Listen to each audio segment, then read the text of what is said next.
We're gonna go over 10 things we learned as new backpackers. We backpacked a ton last year and we learned a lot. I'm gonna give you my 5 things that I learned and Kelly's gonna give you her 5. One of the biggest things I had to get used to was going to the bathroom out in the middle of nowhere. Because when you're backpacking, there's not gonna be toilets right around the corner for you to use. One thing that really helped me was getting my pee stick and practicing before I actually used it out in the woods. My first one is to never underestimate the short trips, like those one-night trips. Those actually are one of my favorites that I've learned. The one-nighters are also really good for testing your gear. Like, I can never stress this enough. Like, if you get something new, don't take that on a 2-week trip. Like, maybe go out for a one-nighter. Another big thing, and I had a big problem with this right at the start, is overpacking my clothes.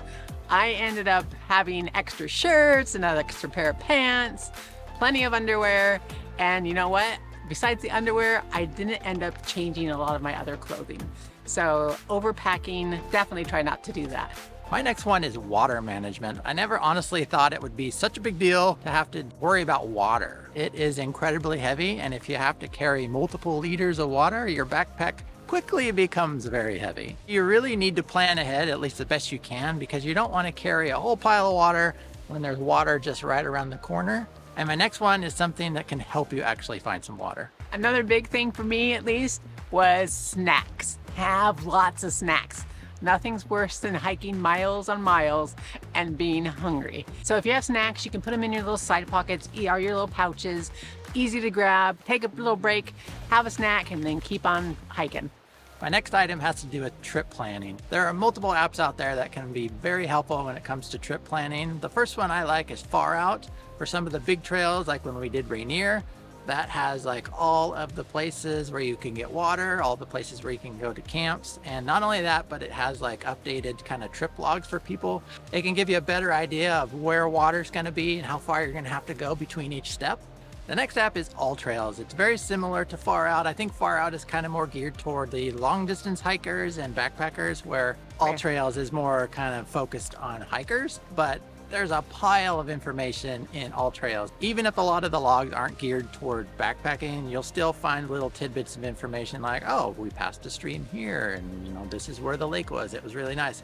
You'd be able to help you find your water sources, and oftentimes people will say, oh, and at mile 3 we passed a nice little campsite right off the trail. Another thing that I had to get used to was it can be a little bit scary at nighttime because you're out in the middle of the woods and there's these noises. One time Greg and I were camping, we backpacked up Mount Hood, and all of a sudden in the middle of the night we hear this scream.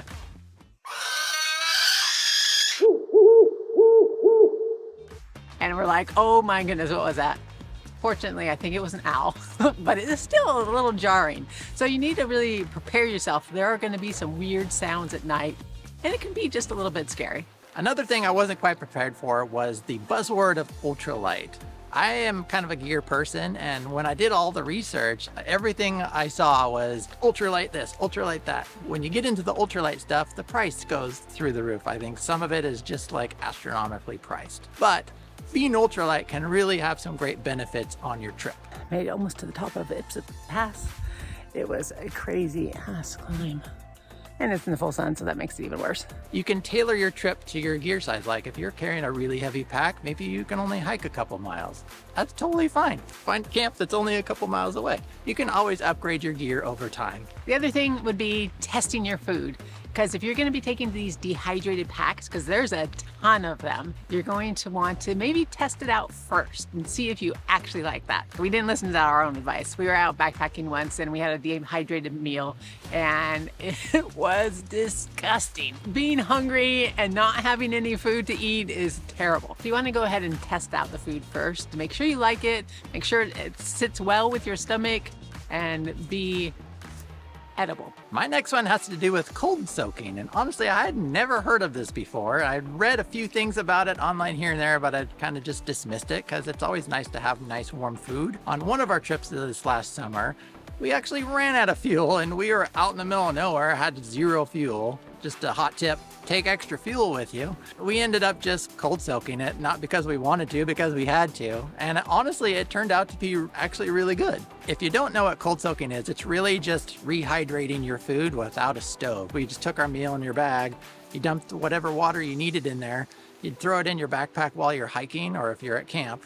It usually takes anywhere between 45 minutes and an hour, and it will just rehydrate it. It's going to be cold, but honestly, I think it's pretty cool. Bonus item, be prepared for an emergency, because you know you're gonna end up having one. And not just prepare physically, but also a little bit mentally as well. We are actually hiking on the Oregon Coast Trail, and unfortunately, I tripped over a tree and fell and landed on Greg. He was very calm about it, but of course, inside everybody's freaking out. Did she break anything? But luckily I did not.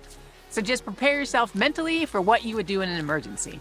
If you're thinking about going backpacking, just do it, even if it's just for one night.